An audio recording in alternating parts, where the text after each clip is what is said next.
मराठा आरक्षणाच्या संदर्भात आज राज्यामध्ये मोठी आंदोलनं चालली आहेत. आपण जर मराठा आरक्षणाचा इतिहास काढून पाहिला तर मराठा आरक्षणाला सर्वाधिक विरोध कोणी केला असेल तर तो शरद पवारांनी केला. शरद पवारांनी केला. इतिहास बघा. आणि अगदी महाविकास आघाडीचं सरकार होतं त्याही वेळी आपण सुप्रियाताई सुळेंचं वक्तव्य ऐकलं असेल तर मराठा आरक्षणाशिवाय दुसरे प्रश्न नाही आहेत का, त्याच्याही पेक्षा मोठे प्रश्न या महाराष्ट्रासमोर आहे असं म्हणून निघून जाणाऱ्या सुप्रियाताई, की ज्यांना वारंवार ही संधी मिळाली, त्यांच्या मनामध्ये असतं तर मंडल आयोग लागू झाला त्यावेळी देता आलं असतं. त्यांच्या मनामध्ये असतं तर वेगवेगळे जे काही निवाडे सर्वोच्च न्यायालयाचे आले त्याच्या आधी तर कोण कुठल्या यादीत आहेत कोणी विचारतही नव्हतं, तेव्हा देता आलं असतं. पण त्यांना कधी द्यायचंच नव्हतं. त्यांना समाजांना झुंजवत ठेवण्यामध्ये जास्त रस आहे. त्यांचं राजकारण कसं आहे, लोक झुंजत राहिले तर आमच्याकडे नेतेपद येईल आणि म्हणून झुंजवत ठेवायचं. या महाराष्ट्रामध्ये आपलं सरकार असताना आपण मराठा समाजाला आरक्षण दिलं. केवळ आरक्षण दिलं असं नाही तर त्याच वेळी ते आरक्षण आपण हायकोर्टामध्ये टिकवून दाखवलं. सर्वोच्च न्यायालयामध्ये आपलं सरकार असेपर्यंत ते टिकलं. आपलं सरकार गेल्यानंतर त्याच्यावर स्थगिती आली. आणि आता हेच लोक मोठी तोंड करून सांगतात. मला तर आश्चर्य वाटतं ज्यावेळी उद्धव ठाकरे आरक्षणाच्या संदर्भात बोलतात, कारण त्यांची तर भूमिका होती मंडल आयोगाला विरोध करणारे हे लोक होते. ओबीसीला आरक्षण देऊ नये म्हणून त्या ठिकाणी मंडल आयोगाच्या विरोधात भुजबळ का बाहेर पडले त्या काळामध्ये, कारण तुम्ही मंडल आयोगाला विरोध केला होता आणि आता तुम्ही तोंडवर करून सांगताय. आणि म्हणून एक गोष्ट लक्षात ठेवली पाहिजे की आपलं कमिटमेंट पक्का आहे. एकीकडे मराठा समाजाला आरक्षण देण्याच्या संदर्भात सर्व प्रकारचे प्रयत्न आणि यशस्वी प्रयत्न आपल्या मुख्यमंत्र्यांच्या नेतृत्वात आपण करणार आहोत. पण त्याच वेळी कुठल्याही परिस्थितीमध्ये ओबीसी समाजावर आम्ही अन्याय होऊ देणार नाही. काही झालं तरी होऊ देणार. या संदर्भात भारतीय जनता पक्षाचं कमिटमेंट हे ओबीसी समाजाच्या सोबत आहे. काही झालं तरी ओबीसी समाजाच्या संदर्भात त्यांच्या आरक्षणावर संकट हे आम्ही येऊ देणार नाही, हे आमचं कमिटमेंट आहे. आणि म्हणून कार्यकर्ता म्हणून आपल्याही मनामध्ये ही गोष्ट स्पष्ट असली पाहिजे. आपण भारतीय जनता पक्षाचे कार्यकर्ते आहोत. भारतीय जनता पक्षातले जे मराठा समाजाचे कार्यकर्ते असतील त्यांनी निश्चित मराठा समाजाला त्या ठिकाणी आरक्षण मिळावं ही भावना ठेवलीच पाहिजे. ती ठेवण्यात काही गैर नाहीये. किंवा ओबीसी समाजाचा जो आमचा कार्यकर्ता आहे आपल्या आरक्षणामध्ये कुठे गडबड तर होत नाही ना, ही भावना त्याच्या मनामध्ये असणं यात गैर काही नाहीये. पण या दोन्ही भावना असताना कार्यकर्त्यांमध्ये मात्र जातीतनं कुठेतरी भेद होतोय, कार्यकर्त्यांमध्ये जातीची गट तयार होत आहेत, हे मात्र होऊ देऊ नका.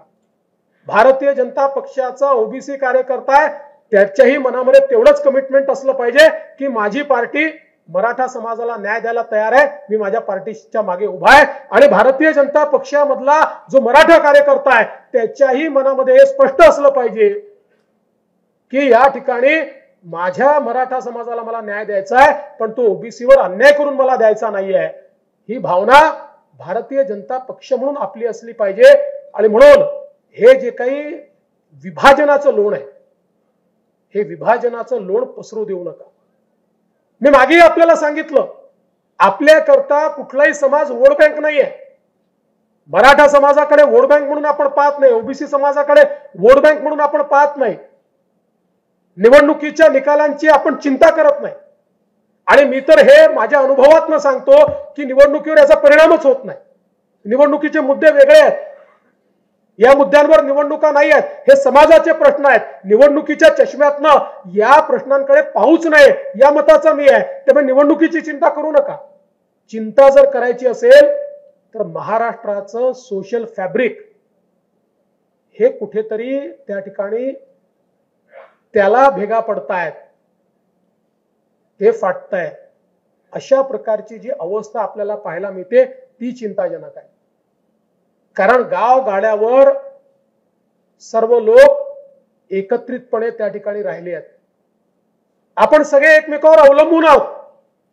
प्रत्येक समाजाचं आपलं एक वेगळं महत्व आहे. आणि मग अशा परिस्थितीमध्ये मला असं वाटतं की ज्यावेळेस मोदीजी सांगतात की माझ्याकरता जात धर्म महत्वाचा नाही आहे, माझ्याकरता महत्वाचं संविधान आहे आणि माझ्याकरता एकच जात आहे ती म्हणजे गरिबी, सगळ्या प्रकारच्या गरिबांना त्या ठिकाणी न्याय देण्याचं काम.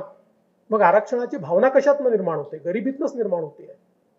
आरक्षणाची भावना कुठेतरी आम्ही मागासलेले आहोत यातनंच निर्माण होते. त्यामुळे आरक्षण महत्वाचं आहे ते तर देऊच, पण त्याच्यासोबत जोपर्यंत हे मागासलेपण आपण दूर करणार नाही तोपर्यंत कितीही आरक्षण आपण दिलं तरी देखील समाजातलं ही जी भावना आहे की आम्ही मागासलेले आहोत ही भावना दूर होऊ शकणार नाही. आणि म्हणूनच मागच्या काळामध्ये वेगवेगळ्या समाजांकरता आपण वेगवेगळे निर्णय घेतले. आज अण्णासाहेब पाटील आर्थिक विकास महामंडळाच्या माध्यमातून मराठा समाजामध्ये 70,000 उद्योजक तयार करण्याचं काम आपण त्या ठिकाणी केलंय. आज या ठिकाणी महाज्योतीच्या माध्यमातून ओबीसी समाजाकरता फेलोशिप पासनं स्कॉलरशिप पासनं तर मला अतिशय आनंद वाटतो की आता आपण म्हणजे मी जेव्हा मुख्यमंत्री होतो आपण घोषणा केली होती, मध्यंतरीच्या सरकारने आपण घोषणा केली होती की 36 हॉस्टेल आम्ही ओबीसी करता तयार करणार. 2.5 वर्ष सरकार यांचं होतं, यांनी घोषणा केली, त्यांनी 36 म्हटले होते, आम्ही 72 करणार. एक हॉस्टेल सुरू केलं नाही. पण आज मला आनंद आहे की आपले मंत्री अतुल सावे यांना आपण सांगितलं, त्यांनी पाठपुरावा केला आणि 52 हॉस्टेल सुरू होत आहेत ओबीसी समाजामध्ये. 52 आणि उरलेले 20 हॉस्टेलची पण जागा आता आपण शोधतो. पण 52 हॉस्टेल हे तयार होत आहेत. आणि या व्यतिरिक्त ज्यांना हॉस्टेलमध्ये जागा मिळणार नाही अशा आमच्या विद्यार्थ्यांना त्या ठिकाणी आपण योजना तयार केली आहे. त्यांना आपण कॅशमध्ये पैसे देणार आहोत. राहण्याची व्यवस्था, खाण्याची व्यवस्था, पुस्तकांची व्यवस्था याकरता त्यांना त्या ठिकाणी स्वयंसारख्या योजनेच्या माध्यमातून त्यांना आपण मदत करणार आहोत. म्हणजे पहिल्यांदा अशा प्रकारे समाजाचा विचार झालाय. ओबीसी समाजातही जे दुर्बल आहेत, जे मायक्रो ओबीसी आहेत, त्यांचा विचार आपण या ठिकाणी केलेला आहे. आणि त्यांच्याकरता वेगवेगळी महामंडळं त्या ठिकाणी सुरू करून त्या समाजातल्या मुलांना आपल्याला रोजगार कसा देता येईल, स्वयंरोजगार कसा देता येईल या संदर्भातला प्रयत्न आपण त्या ठिकाणी केलेला आहे. आणि म्हणून मला असं वाटतं की कोणी काही नरेटिव्ह तयार करू द्या, हे लोक फक्त माध्यमात दिसणार आहेत. आणि माध्यमांचा असर जर झाला असता तर भारतीय जनता पार्टी कधीच निवडून आली नसती. मी असं म्हणत नाही, माध्यमांचं एक महत्वाचं रोल आहेच. पण ज्या वेळेस एखादा नरेटिव्ह हा सत्यापासून विपरीत असतो, ज्या नरेटिव्ह मध्ये केवळ राजकारण आहे, ज्याच्यात सत्य नाही आहे, अशा प्रकारचा नरेटिव्ह तुमचं भाग्य कधीच बदलू शकत नाही. हा नरेटिव्ह 4 दिवस चालतो पण 5व्या दिवशी तो मरतो. आपण बघितलं मराठा आरक्षणाच्या संदर्भात ज्या प्रकारे आपल्या पक्षाला टार्गेट करण्याचा प्रयत्न केला आणि मग काही नेत्यांनी त्याच्याकरता वॉर रूम उघडल्या आणि क्रिएटिव्ह बनवून टाकले भाजपच्या विरुद्ध, नाही चालू शकले. कारण शेवटी त्यांच्याकडे बोट गेलं की इतके वर्ष तुमचे बापजादे होते, तुम्ही का त्या ठिकाणी आरक्षण दिलं नाही, त्याचं उत्तर ते नाही देऊ शकत नाही. कारण त्यांनी निव्वळ राजकारण केलं आहे. आणि म्हणून आज आपण ही गोष्ट लक्षात ठेवली पाहिजे की महाराष्ट्रामध्ये सामान्य माणसाचा विश्वास हा आपल्यावर आहे.